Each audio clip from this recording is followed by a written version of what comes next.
Behind the palace gates, a quiet decision was made that instantly closed a chapter millions believed was still being written. For years, speculation swirled around the Prince and Princess of Wales, fueled by hopeful headlines, blurry photos, and whispered palace chatter.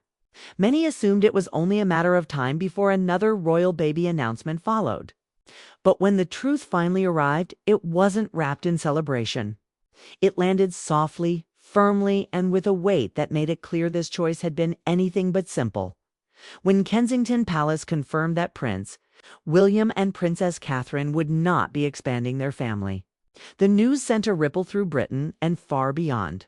There would be no fourth child, no carefully staged hospital steps, no balcony debut. Just a calm, deliberate statement that ended years of guessing in a single stroke. And while the announcement itself was brief, what it represented ran far deeper than numbers or tradition. For months leading up to that moment, the rumor mill had been relentless. Every appearance was dissected. Every absence became a headline.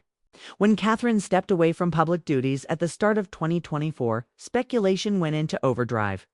Online forums buzzed with theories. Tabloids leaned into hopeful narratives. And some even claimed another pregnancy was being quietly hidden. It was said that palace aides were keeping things under wraps. And fans convinced themselves that history was about to repeat itself. But those rumors, as it turned out, were built on wishful thinking rather than reality. What followed instead was a revelation that shifted everything. In a carefully recorded message released months later, Catherine spoke directly to the public, her voice steady but unmistakably vulnerable. Tests after a major abdominal procedure had revealed a serious illness, and she had begun preventative treatment. The words were measured, but the impact was immediate. This wasn't a temporary setback or a scheduling adjustment. This was a moment that forced the couple to rethink their future from the ground up. And suddenly, the idea of another child wasn't romantic or symbolic anymore. It was medical. It was personal. It was real. Catherine's health journey reframed every conversation that followed. Treatment takes a toll that cameras never capture. Energy fades. Recovery stretches longer than expected. And while public appearances later in the year were met with standing ovations and visible relief, those moments didn't erase what her body had endured. Even after treatment concludes, the road back to normal is slow and uncertain. For someone in her early 40s who had already faced 3 demanding pregnancies, the question wasn't whether another child was possible. It was whether it was wise. That reality collided head-on with a part of royal life few outside the palace truly understand. Catherine's pregnancies were never easy. Each one came with severe complications that left her hospitalized and physically drained. The public saw polished smiles and elegant coats just hours after birth. What they didn't see were months of intense illness beforehand, the exhaustion, or the strain of carrying a child while fulfilling global expectations. Doing that once is difficult. Doing it 3 times required extraordinary resilience. Doing it again after everything she had just faced was a very different proposition. William, meanwhile, approached the decision with the weight of his own past firmly in mind. His childhood was shaped by instability, public scrutiny, and loss. He has spoken openly about the impact those years had on him and how determined he is to give his children something different. Stability matters to him. Presence matters. And watching his wife push her body beyond its limits for years had already tested those priorities. Asking her to do it again, especially after a health battle that changed their lives, was never going to be an easy ask. Their children were part of the equation too, even if they never sat in on the conversations. George, old enough to understand far more than many realize, had already shouldered emotional weight beyond his years. Charlotte had grown closer to her mother during the hardest months, quietly supportive in ways that spoke volumes. And Louis, blissfully unaware of royal gravity, continued to bring lightness into moments that might otherwise have felt unbearably heavy. Together, the 3 of them formed a unit that worked, one that felt complete. Behind closed doors, the discussions stretched on. Doctors were consulted. Timelines were considered. Risks were weighed carefully. While another pregnancy may have been theoretically possible, theory and reality are not the same thing. Recovery isn't linear. Strength doesn't return overnight. And sometimes choosing not to push forward is the strongest decision of all. Those closest to the couple have said the turning point came quietly. Not in a hospital room or during a crisis, but during a moment of calm. Watching their children simply be children, that choice carries meaning far beyond one family. It signals a monarchy that is slowly, deliberately evolving. Gone are the days when royal women were measured by how many heirs they produced. Today, health, autonomy, and balance matter more than optics. Across Europe, royal families are growing smaller, more in step with the societies they represent. And public response to this announcement reflected that shift. Instead of outrage or disappointment, there was understanding, even relief. A collective acknowledgement that some decisions should never be dictated by tradition alone. For William and Catherine, closing the door on another child doesn't represent loss. It represents intention. It allows them to focus on the children they already have, on the causes they champion, and on preparing for the roles they will one day fully inherit. It also reinforces a message that resonates far beyond palace walls. That leadership begins with knowing where to draw the line. This chapter of their story ends not with celebration, but with clarity. A family shaped by adversity, choosing stability over expectation. And in that quiet resolve lies a glimpse of the future they're building, not just for that future. However, comes with its own set of questions, ones that won't be answered by press releases or carefully worded statements. As William and Catherine step forward with a clearer sense of who they are and what they're willing to protect, the spotlight inevitably shifts to what this choice reveals about the kind of leaders they're becoming. For William, this moment quietly reinforces a pattern that's been forming for years. He's never shown much interest in doing things simply because they've always been done that way. Whether it's speaking openly about mental health, challenging outdated media practices, or reshaping how his children are raised. His decisions consistently point in one direction: less performance, more substance. Choosing not to expand his family further fits squarely into that mindset. It's not a rejection of duty, it's a redefinition of it. Catherine's role in this evolution is just as significant. For much of her public life, she's been praised for her composure, her patience, and her ability to endure pressure without complaint. But this chapter revealed something else entirely. It showed a woman willing to acknowledge limits, willing to step back, and willing to prioritize survival over symbolism. In doing so, she's quietly shifted expectations for royal women who come after her. Strength in this version of the monarchy isn't about pushing through at any cost. It's about knowing when enough is enough. The public has noticed. Support for the Wales family hasn't waned, in fact, it's deepened. Many see themselves reflected in this decision. Parents who've faced health scares, families who've had to adjust dreams after life intervened, people who understand that plans don't always unfold the way you expect, and that choosing stability over expansion isn't failure, it's wisdom. In that sense, William and Catherine have never felt more relatable than they do now. There's also a quieter consequence to this choice, one that may not fully reveal itself for years. George, Charlotte, and Louis will grow up without the disruption of a new sibling arriving during their formative years. Their bond, already strong, will continue to develop without shifting roles or divided attention. For George especially, that stability matters. His path is already mapped out in ways he didn't choose. Giving him a home life that feels secure and predictable may be one of the greatest gifts his parents can offer. As time moves forward, the public narrative will inevitably change. Attention will drift from speculation about babies to speculation about leadership, about how William will handle power when it finally comes, about the kind of queen Catherine will be. This decision, though deeply personal, will likely be remembered as an early signal of what their reign might look like thoughtful, measured, unafraid to disappoint expectations when those expectations no longer make sense. And perhaps that's the most striking part of all. In an institution built on ceremony and continuity, this was a moment of quiet honesty. No dramatics, no defiance. Just a people acknowledging what they've survived and choosing a future that honors it. They didn't frame their family as incomplete. They framed it as enough. For years, the question of a fourth child lingered like an unfinished sentence. Now it has a full stop. Not one marked by regret, but by resolve. And as the Prince and Princess of Wales move forward focused on healing, parenting, and preparing for what lies ahead, it's clear that this wasn't a door closed in sadness. It was one gently shut so another could open. That open door leads into a phase of life that will test William and Catherine in ways no additional child ever could. With their family structure settled, the margin for excuses disappears.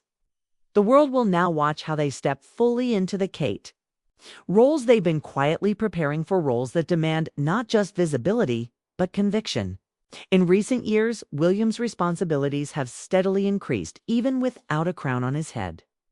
He's taken on heavier diplomatic duties, represented the monarchy during moments of global tension, and spoken with an authority that feels less rehearsed and more earned.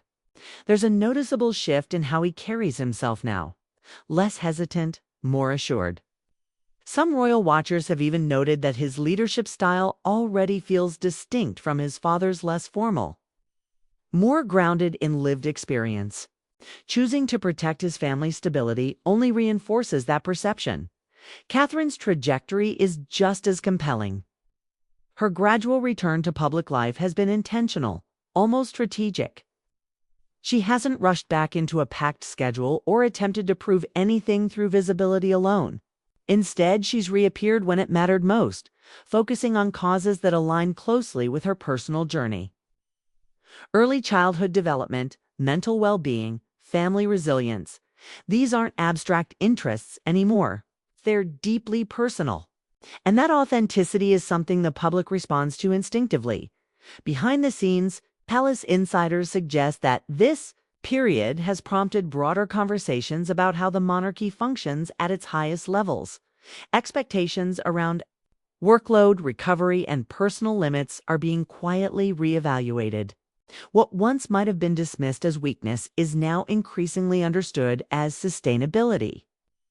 In that sense, Catherine's experience hasn't just shaped her own choices, may end up reshaping the institution itself. Of course, not everyone views this evolution without skepticism. There are traditionalists who believe the monarchy should project abundance at all times, large families, constant visibility, an unbroken image of strength. To them, any step back feels like a risk. But that perspective seems increasingly out of step with the world the monarchy is trying to serve. Modern audiences value transparency over perfection. They connect more deeply with restraint than excess. What's also striking is how little drama accompanied this decision once it was finally made public. In another era, it might have sparked weeks of debate, intrusive questioning, and relentless pressure.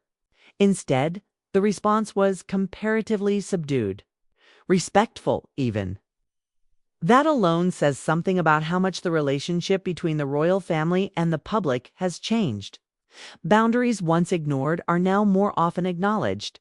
As the years unfold, this moment will likely fade from headlines, replaced by milestones in George's education, Charlotte's growing confidence, and Louis's unmistakable personality shining through. But its significance won't disappear. It will linger quietly in the background, a reference point for how this generation of royals approaches power, responsibility, and personal choice. There's a certain irony in the fact that by deciding not to grow their family further, William and Catherine may have strengthened their legacy. They chose depth over expansion, presence over perception. And in doing so, they modeled something rare within the confines of royalty, the courage to say this is enough and mean it in the end. The story isn't about the child who never came. It's about the family that endured, adapted, and emerged clearer about who they are. A future king who learned that leadership begins at home. Future queen who showed that strength includes knowing when to stop. 3 children growing, Up with parents who chose them not tradition, not pressure, not expectation every single time. And that choice may prove to be the defining thread that ties everything together in the years ahead.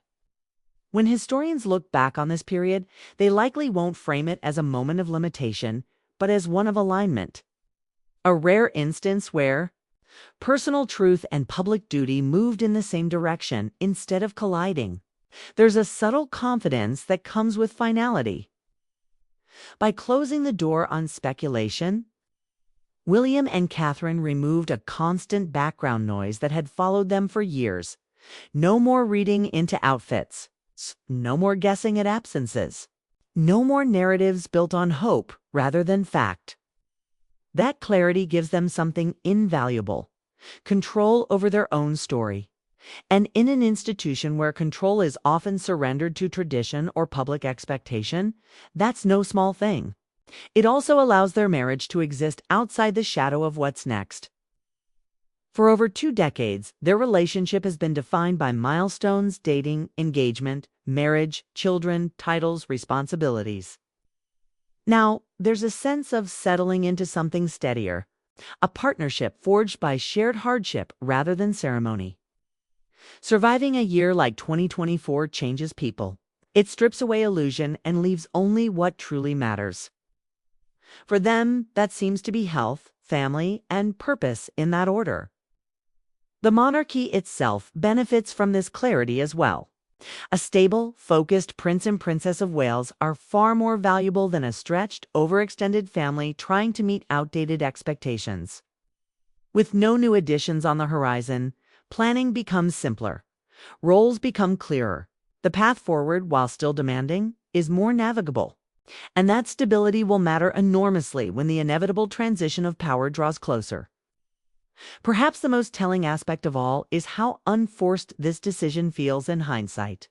There was no dramatic breaking point, no public ultimatum, just a gradual realization shaped by experience, loss, recovery, and love. The kind of realization many families reach in their own lives, far from palace walls and global attention. In that sense, this royal decision is strikingly ordinary, and that may be why it resonates so deeply. As William and Catherine move forward, they do so with fewer questions hanging over them, but greater expectations resting on their shoulders. The public isn't waiting for baby news anymore. They're watching for leadership, for compassion, for a vision of monarchy that feels relevant in a world that's changing fast. And every sign suggests this couple understands that shift better than most. So, while this chapter closes quietly, its impact will echo for years. Not because of what didn't happen, but because of what did. A family tested, a decision made, and a future shaped by intention rather than inertia. In the end, that may be the most powerful statement the Prince and Princess of Wales could have made without ever raising their voices at all. That sense of enough is something the monarchy has struggled with for generations. Too often, it has been defined by excess: too many appearances, too many expectations, too little room for recovery. What William and Catherine have done, intentionally or not, is challenge that rhythm. They've shown that endurance doesn't come from constant motion, but from balance. And balance, once established, has a way of reshaping everything around it. In many ways, this decision marks the moment the Prince and Princess of Wales truly stepped out from the long shadows that preceded them. No longer the young couple measured against Diana's legacy or compared endlessly to past reigns. They're now being evaluated on their own terms. Their choices feel less reactive, more rooted. It's less about optics, more about outcomes. That evolution didn't happen overnight, and it didn't come without cost. But it's unmistakable now.